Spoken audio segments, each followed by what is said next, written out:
TV1 for the Newsfirst team. I'm Ratnayaka. Onto those stories in detail.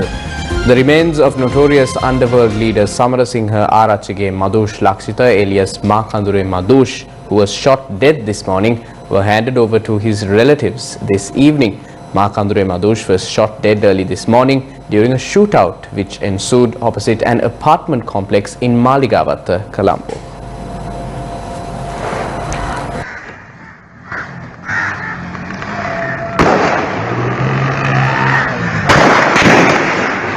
Oh my God.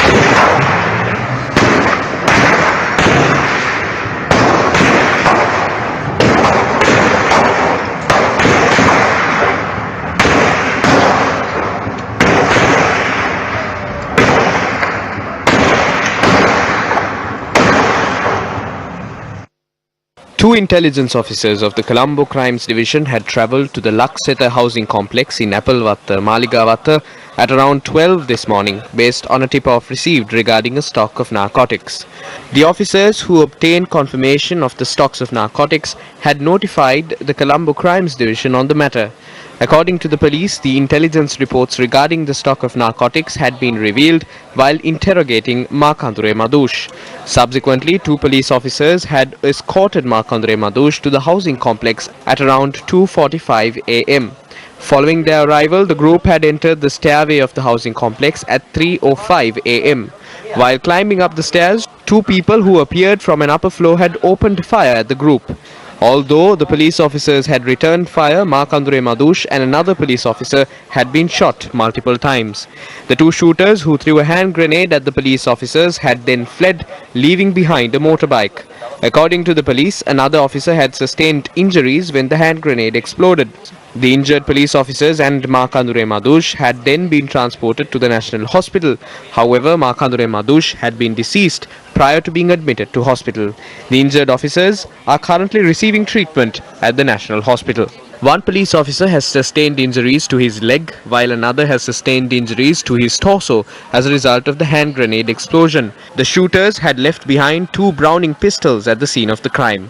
Police suspect a T-56 weapon was also used in the attack. Makandure Madush, who was arrested in Dubai last year, was under the custody of the Criminal Investigations Department for over 1.5 years before he was transferred to the custody of the Colombo Crimes Division for further interrogation. We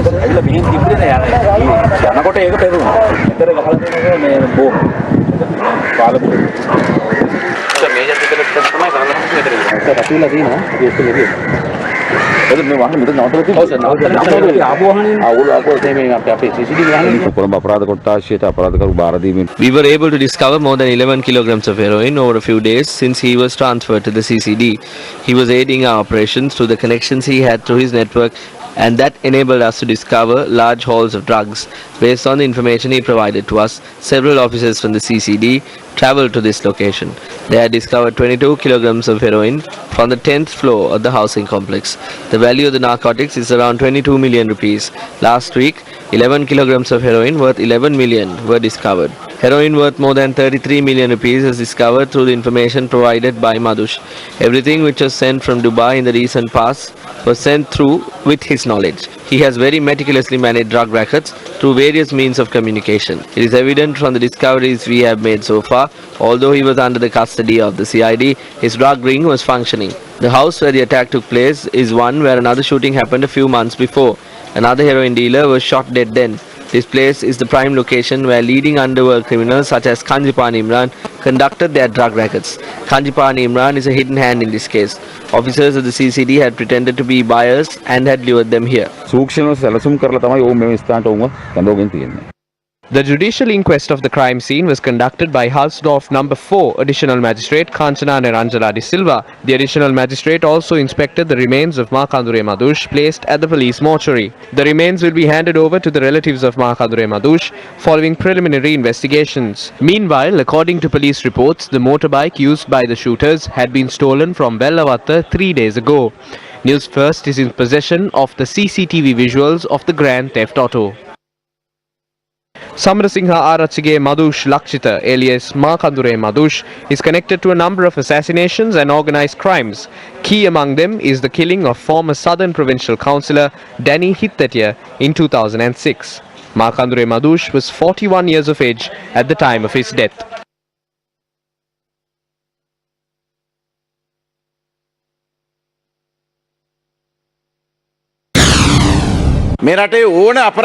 In this country, any criminal is not proven guilty until he is taken to the court. I would like to ask what the future of this country would look like if people are being killed before they undergo that legal process. I would like to pose this question to our Justice Minister. When people are killed like animals in this country, is it in adherence to the one country, one law policy the people of this country expected?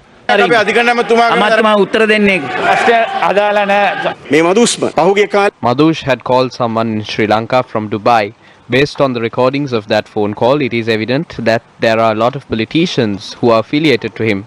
A former police spokesperson revealed once that he had ties to 80-odd politicians. Madush himself revealed that people in parliament are connected to drug peddling. What has happened now? All those names are lost following his murder. If he was taken to court, he would have confessed as to who those parliamentarians were that are engaged in drug smuggling. නඩුකටයුත්ත තිබුණා නම් මදුස්ගේ කටින්ම පාපෝච්චාරණය වෙනවා ඒ සම්බන්ධතාවයන් තියෙන දේශපාලඥයන් කවුද කියන එක සමහර මන්ත්‍රීවරු ඇහුවා. Some members queried whether Marusira was killed first before he was hanged or he was killed by hanging. Madush is someone who laundered money to Dubai. Some of our opposition faction MPs are now sympathetic towards him. සමහර විපක්ෂ මන්ත්‍රීවරු ඒ ගැන අද අනුකම්පා වෙනවා. මේක හරියට අධ්‍යක්ෂණය කරලත් නෑ පොලිසිය. The police has not supervised this thoroughly. That is my worry. Politicians who are in his network are elated today with his murder. He was brought to Sri Lanka in alliance with international laws. If our international allies get to know that these culprits who we brought to the country are killed in this manner, will they help us again? People like Madush deserve to meet their end, but the issue at hand is not a single name of a politician was revealed. What is the information revealed by Madush? Where are all the names? Who is going to reveal all these names? There is a law in this country. At least implement that law. We will raise our hand in approval if you hang Madush 10 times over. But if one innocent person, one social activist or one journalist is killed because of this murder, who is going to be responsible for it? That can happen. It has happened before. ආතනේ වුණොත් ඒකට කවුද ඔක්කිය? එහෙම වෙන්න පුළුවන්. එහෙම වෙලා තියෙනවා.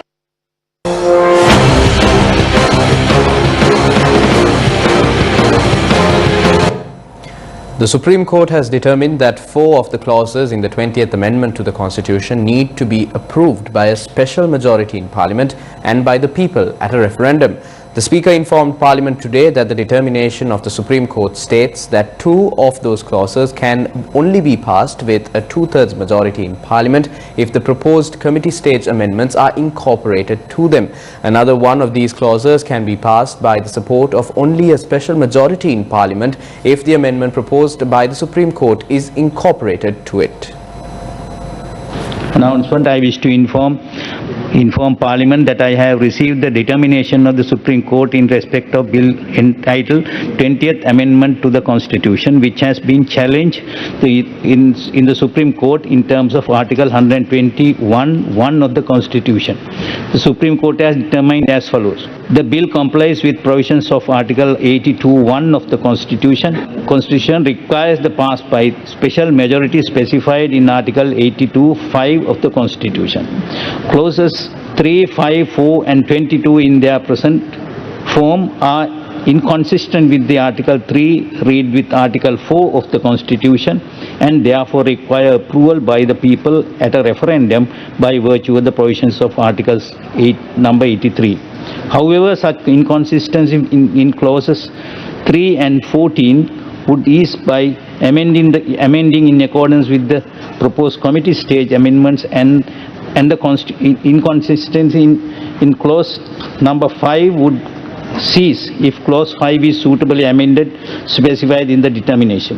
I order that determination of the Supreme Court be printed in the official report of the today's proceedings.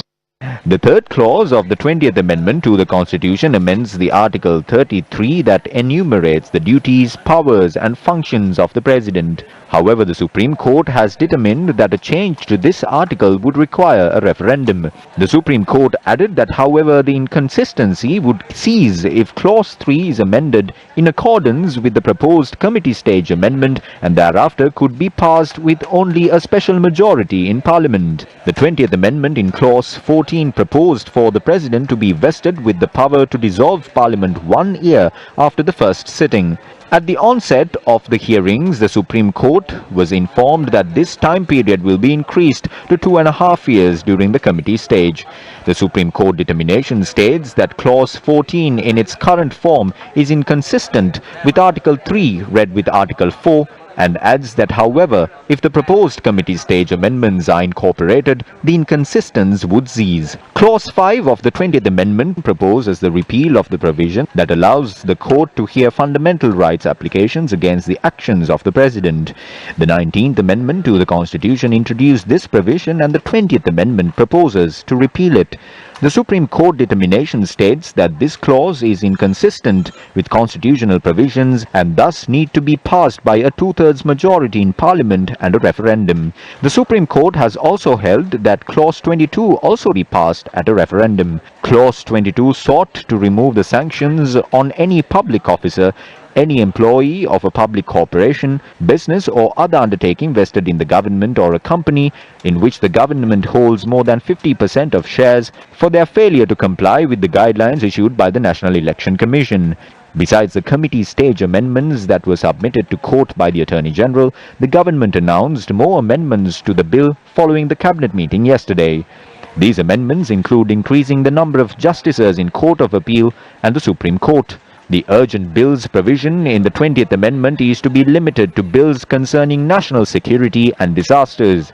The 20th Amendment proposed that companies in which the government holds a 50% stake or more should be removed from the purview of the Auditor General. However, the new amendment to the 20th Amendment proposed by the government seeks to reverse this. The 20th Amendment also sought to remove the cap on the number of ministers that can be appointed by the President. The new amendment announced by the government would retain this cap on ministers that was introduced through the 19th Amendment to the Constitution. The Supreme Court has determined that if media regulation takes away the power the National Election Commission holds, it leads to a referendum. Accordingly, yesterday the Cabinet decided to give back that power to the National Election Commission. Mainly, there are 3 amendments that were not presented by the Supreme Court. Even though the Supreme Court has introduced it, 5 amendments, including 2 previous ones that we did not present through the Attorney General, have been tabled as of now. තියෙන කට්ටියට පාර්ලිමේන්තුවට එන්න ඒ පාර සලසලා දීලා තියෙනවා. එතකොට මේ ප්‍රශ්නේ ආපහු. In that case, that question needs to be asked once more. The question of whose intention was it to include it in the 19th Amendment. Since 1948, there was never a problem like this until the 19th Amendment was introduced. A dual citizen approving or not approving a citizen becoming the leader of the country is similar to a referendum. If it is done like that, there is a clear chance for a referendum. උදේ ගම්මන්පිල මහතා නැත්නම් විමල් වීරවංශ මහතා කිය මැතිවරණ වේදිකාවල අපිට අහන්න ලැබුණා ජාත්‍යන්තර කුමන්ත්‍රණ නැත්නම් ඉහින් එන බලපෑම් බලක්වා ගන්නට ජනවරමක් ඕනි කියලා. හැබැයි මේ දිත්වපුරවැසි භාවයේ ලබා දෙන එකකින් යම්කිසි බලපෑමක් ඒගොල්ලන් තුරින් එන්න ඉඩ තියෙනවා නේද?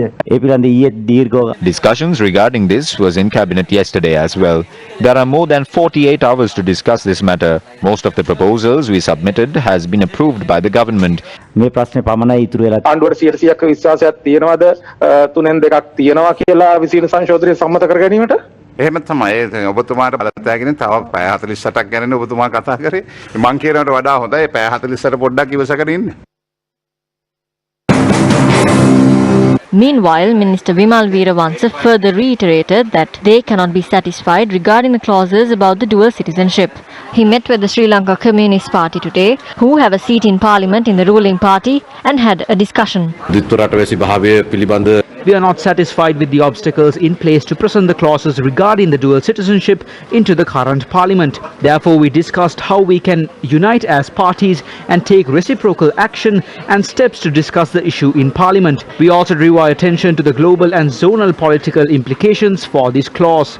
If a person wants to contribute actively to Sri Lankan politics by being a member of parliament, minister, prime minister or president, they have to let go of their affiliation to another country in an unbiased way. අවශ්‍ය නම් වෙනත් රටකට තියෙන බැඳීම පක්ෂපාතීත්වය අතහැරිය යුතුයි. විශේෂයෙන්ම අද මේ කලාප Today, with global imperialism surfacing, we have to make sure that our journey is not burdened by this dual citizenship. We had a taste of it with the issue with the central bank. Therefore, we are expecting to discuss regarding this with Minister Vimal Weerawansa in the next 2 days. සහෝදරයෝ පක්ෂ නායකත්වයට එක්ක අපි සාකච්ඡා කරා. ඉදිරි දවස් දෙක තුන මේ පිළිබඳව අපි සාකච්ඡා කරන්න බලාපොරොත්තු වෙනවා. The dual citizenship clause in the 20th Amendment to the Constitution will allow certain American CIA spies, Indian RAW, Chinese intelligence agencies and other countries to infiltrate the Parliament of Sri Lanka. The national security and the sovereignty of Sri Lanka will be jeopardized. This is a matter of serious concern to us. Amidst the backdrop of world disputes, if the dual citizenship clause was tabled, especially for Basil Rajapaksa to enter the parliament, this is eventually going to take the chance away from the Sri Lankan citizens to enter the parliament. මේ පාර්ලිමේන්තුවට යන වරම අවශ්‍ය වෙනවා. මේක Gotabaya Rajapaksa This is not an amendment proposed to grant sole power for President Gotabaya Rajapaksa. The political and economical situation in the country demands an authoritative rule to develop the country, and we have such a ruler. Now the two will coincide. Then the executive will go beyond the law. That is what immunity is about. Immunity is above the law. Then you can't question the executive. We are trying to politically defeat this against a suppressive force. The Mahasangha, who spread racism, has opposed some of the clauses in this. The only way to defeat the opinions on this is by getting some of their party members to speak against this. Like how you fight venom with venom, just like anti-venom. They forward this to dissipate the opposition from the public. The most dangerous issue from the 20th being amended is how the economical unit will destroy democracy. After this drama about the 20th Amendment, a story will unfold of a situation where political democracy and economical democracy is 100% destroyed. More than the issues caused by the passing of the 20th Amendment, there is a hidden crisis of economical tyranny and a direction towards the loss of economical democracy embedded in this. Like in an iceberg, the danger is hidden under the water. Therefore, the people must be careful regarding this. If not, in the future, we will see how 2 or 3 company owners will own wealth and the majority of people will be slaves in the mechanism that drives this manufacturing machine of these companies. The people will be devoid of their freedom and will be stuck within a lifeless cycle. The reason behind showing these moments of false working committee meetings in Parliament is to indirectly comfort the ones who opposed it. Then they will say that the 20th Amendment is brilliant and we accept it. That is what will happen. Most of these gentlemen and theras are fighting against things such as the dual citizenship. They will not speak of these ill attempts to destroy democracy. What did the theros clearly say? අපි පොළු ගහනවා. අපි පොළු ගහන්නේ වැටෙනේව වෙන කාටවත් අහුලන්න දෙන්න නෙමෙයි. ඒවා අපිමයි අහුලන්නේ. මේකේ සරල කතාව මොකක්ද? What does this simply mean? It means that we will collect the sticks after attacking the government with them. අපි අහුලලා ආණ්ඩුවට දෙන්න. If they are saying no to an audit or for a procurement process, then those things should be unspoken of. As an example, the dual citizenship issue has garnered widespread criticism. It will be beneficial for the government to cast away these criticisms and take steps to amend these lapses. However, the government should not cast away the public referendum. The people of this country asks for a new constitution.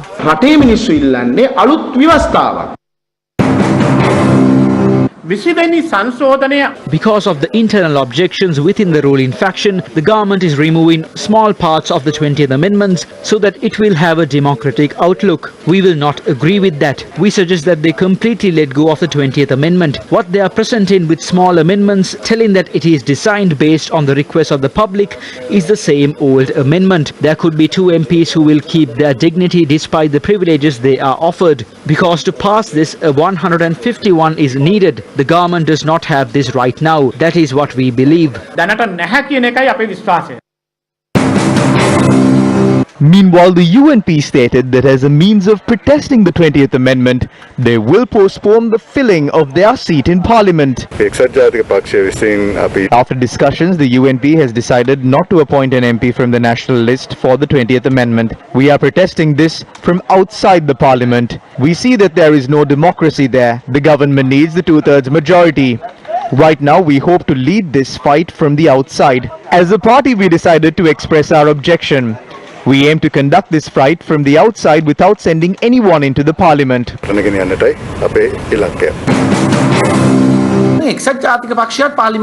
UNP is yet to name an MP to parliament. This raises serious concerns.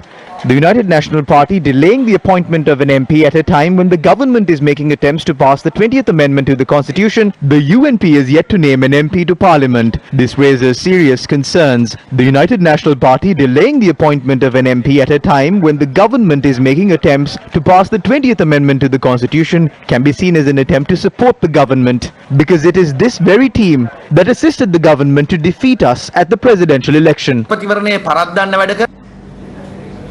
Everybody is waiting and wondering as to what would happen to the 20th Amendment to the Constitution in Parliament in the coming days. Now, tomorrow Parliament will convene at 10 a.m. in the morning.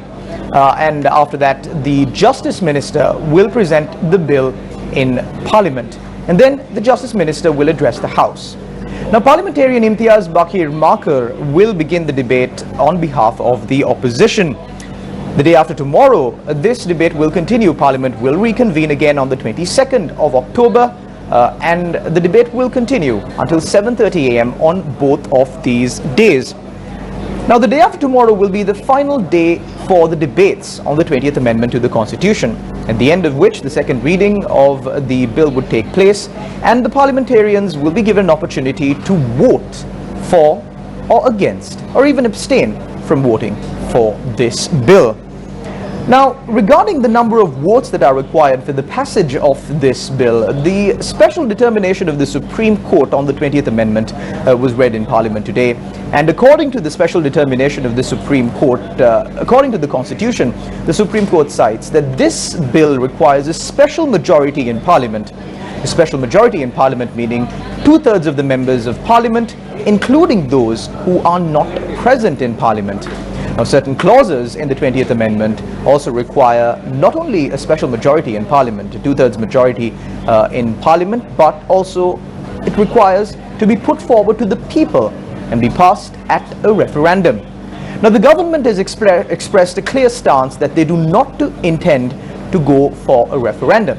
So the most possible result would be that these inconsistencies with the entrenched provisions in the Constitution of these inconsistencies of these clauses with the entrenched provisions in the Constitution would be amended at the committee stage debate. Now, at the end of the second day of debates, which is the 22nd of October, following the second reading of the bill, MPs will be given a chance to vote. And if this bill secures a 2/3 majority in Parliament, special majority, the bill will go into the committee stage. If they do not secure a 2/3 majority, the process of this will end.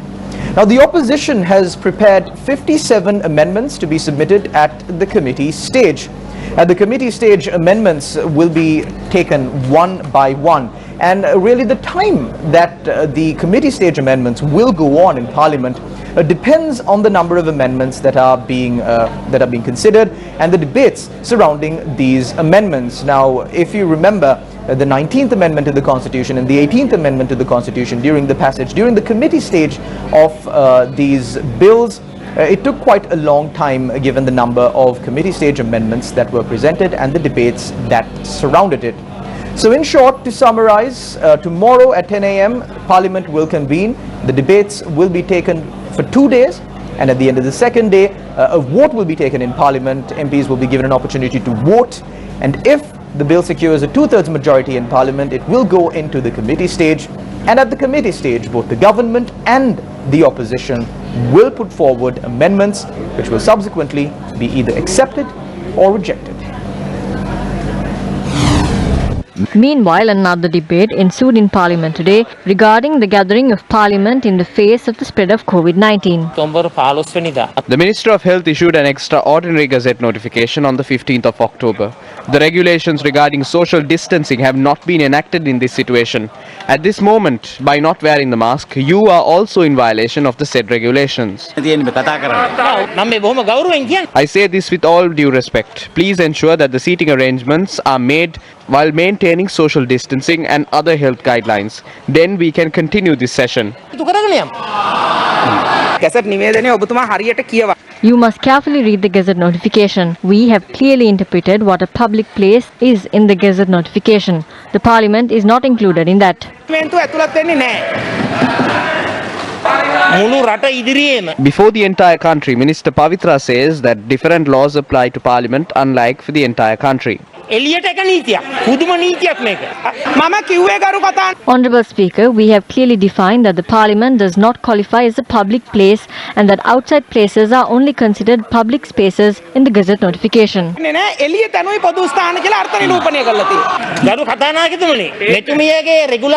According to her regulations, then we can remove these and speak according to her regulations. As a citizen of this country, you have the responsibility to adhere to health guidelines. If you are not adhering to health guidelines, that could be the measure of your love to the nation.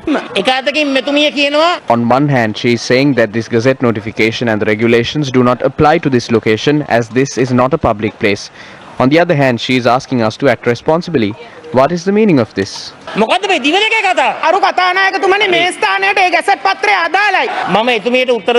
I won't respond to her because everyone saw what she said. I make a request from you. Please temporarily halt the parliament sessions and establish social distancing and continue this meeting according to the regulations of this Gazette notification.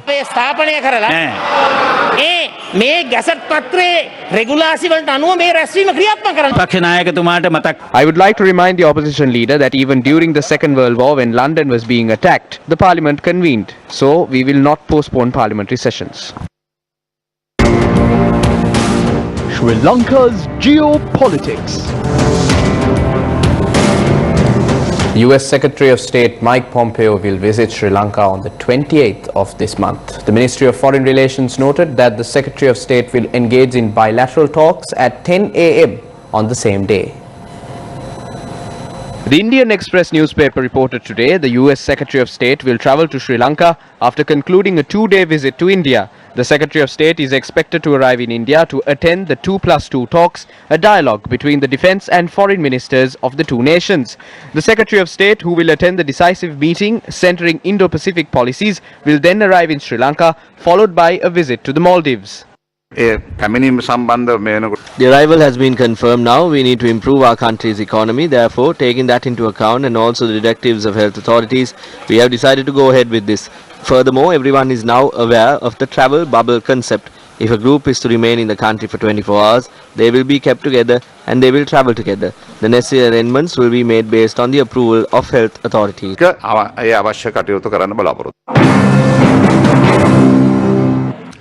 other breaking news. We saw breaking news confirming his arrival. This is a serious matter. What is it? America has agreed to provide a grant of $500 million. America has reiterated that 20 million of the total sum will be presented to aid in the efforts of combating COVID-19. Then $480 million are left. This sum is the amount which was to be provided as a grant through the MCC. It is evident the Secretary of State is not coming here for no reason. He is coming to enter into an agreement. It should have been revealed to the country immediately.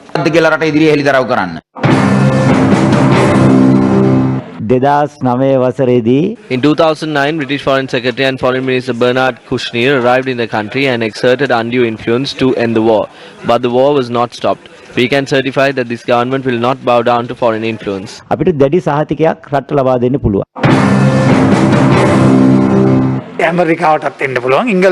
Those from America, England, China, India and Singapore can come here. Those are foreign relations. What is the issue? We have not closed our doors to anyone. Any leader can come here. If they do not come, that too will be an issue for the opposition.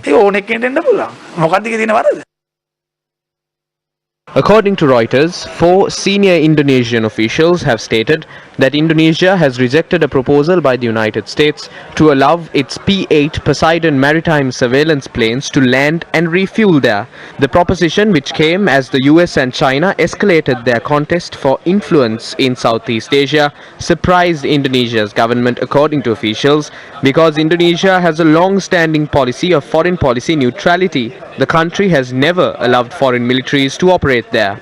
The P-8 plays a central role in keeping an eye on China's military activity in the South China Sea, most of which Beijing claims as sovereign territory.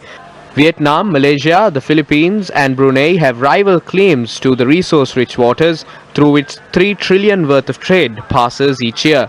Indonesia has said that it does not want to take sides in the conflict and is alarmed by growing tensions between the two superpowers.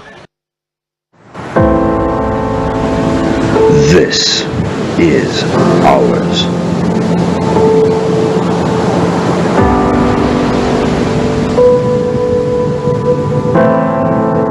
Sri Lanka's exclusive economic zone.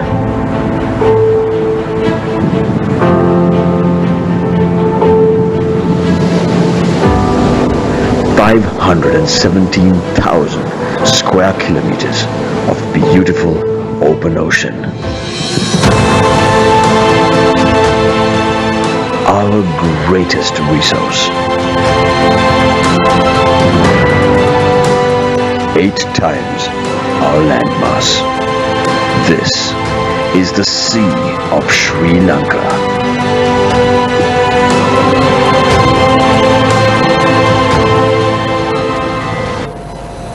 We now cross over for a short commercial break. Stay tuned to News First. News First, Sri Lanka's most trusted news brand, keeps you informed wherever you are. All you need to do is follow us on Facebook, subscribe to our YouTube channel. News First, your life, our news. Welcome back to the news. In more news, Secretary to the Ministry of Health, Major General Sanjeewa Munasinghe, explained the current COVID-19 situation in the country. The number of COVID-19 patients from the Minuangoda cluster is currently at 2,222. Considering the population in our country, this is a big number. There are few reasons behind this, starting from workplace hygiene, the nature of the place they reside in, and how they behave in general. However, as a ministry, we are ready to face the challenges which are presented to us. What is the curfew situation in the country? The Department of Government Information announced this afternoon that quarantine curfew will remain in effect until further notice in the Kuliyapitiya, Pannala, Giriulla, Narammala and Dummala Surya police divisions with immediate effect. We urge the people living in those areas to abide by the curfew and stay indoors. People will be able to travel to other areas through these police divisions, but under no circumstances will there be an opportunity to pick up or drop off passengers on the roads at these police divisions. We have now issued a ticket. We have part of the ticket with the children. It can be used as a curfew pass. 14 patients were reported yesterday and 3 more patients this morning.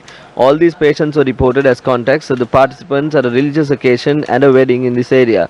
Therefore, the situation is quite risky.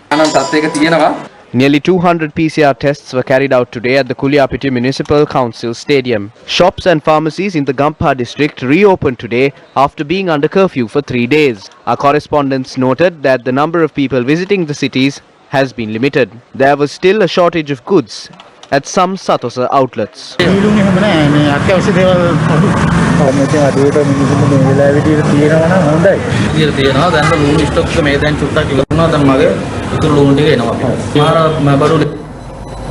In more local news, Attorney at Law Shehara Herath has lodged a complaint against Minister Uday Gammampila with the Bar Association of Sri Lanka regarding Gammampila's public confession of harbouring a fugitive for 35 days.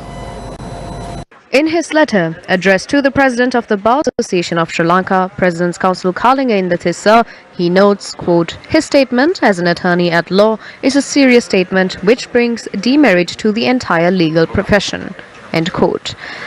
It further adds the statement, which is a possible confession under Section 17, subsection 2 of the Evidence Ordinance, depicts that the attorney at law had aided and abetted a suspect to evade arrest for 35 days in 2019. In conclusion, attorney at law Shehara Herat suggests, quote, while this statement warrants criminal investigation, it is also a grave violation of the standard of conduct expected from an attorney at law, end quote.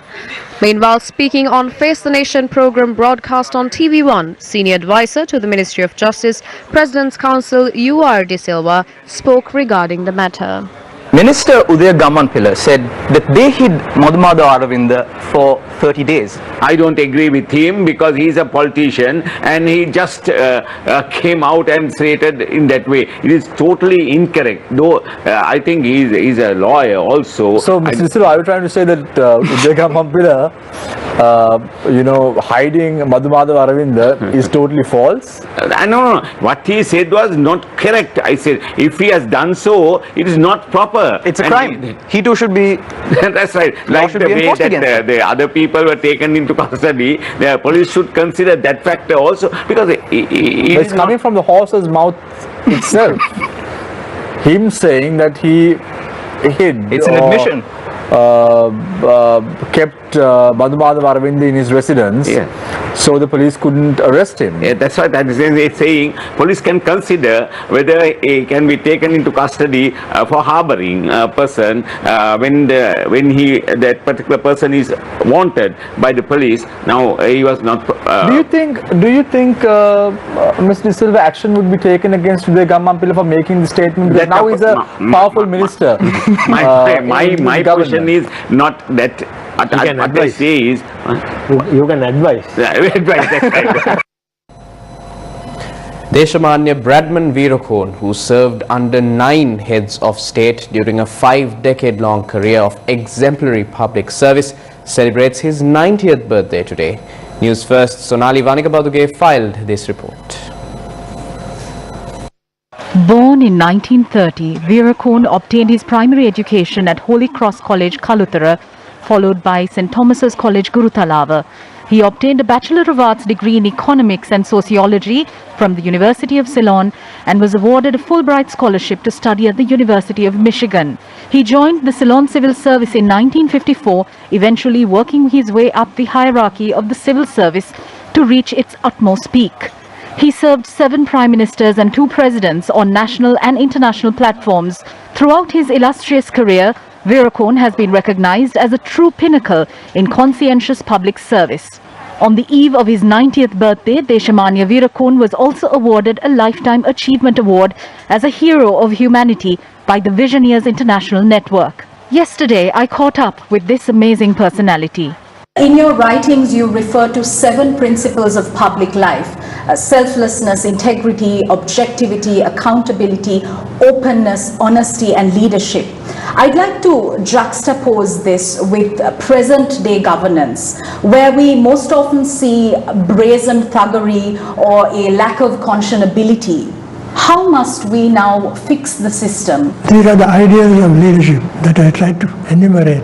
Maybe there are some more, but certainly some of them are clearly what is obvious to people. Today, the leaders try as hard as they can, and they are mainly assisted by a media and a press, which is also very, very strong. So it is rather difficult for a leader of today to completely come up to the fulfillment of all the ideals and objectives of leadership. But they try, and I'm sure that most of them carry in them the thought that we must try as hard as we can to achieve what we plan to do. And with that, it's a wrap of primetime news on TV1. For the Newsfirst team, I'm Zayamal Ratnayaka, along with tonight's sign language interpreter Brian De Cruz. Take care, stay safe.